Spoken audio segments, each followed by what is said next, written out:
So today I want to talk about an element of training, so working out in the gym.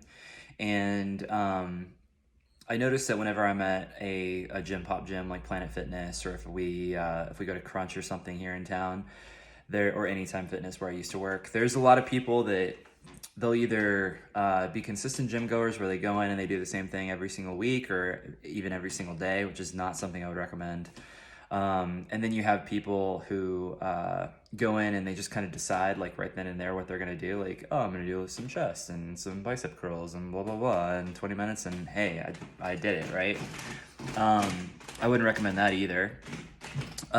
Because you may default to those gym or those mirror muscles as we call them, like the chest, bicep curls. If we're dudes, they're the worst offenders. But I always make fun of guys. But I wouldn't recommend that either. So I wanted to talk a little bit about the idea known as metric-based lifts.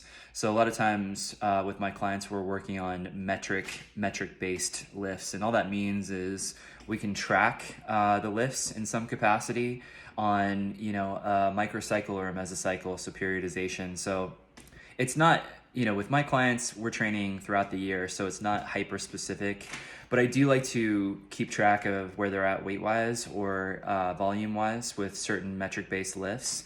So your metric based lifts are going to be like your bench press, squat, deadlift, some variation of those three. And it could be, barbell bench press or dumbbell bench press, depending on, the person's anatomy or just what they prefer.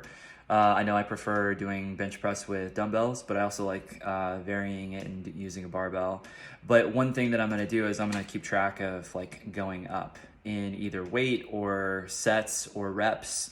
I'm determining what my volume is, and then I'm trying to increase that, over the course of a mesocycle or just some sort of periodized plan where I'm trying to increase the weight or increase the reps or increase the sets, because then my volume goes up.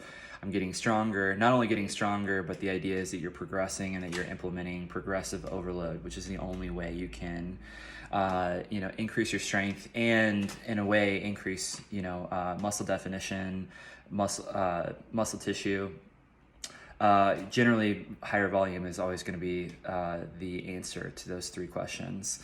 So that's what I mean by metric-based lifts. Some other metric-based lifts that some people follow, they might do like a weighted chin-up, or just a chin-up in general, but then adding weight to it to progress over time.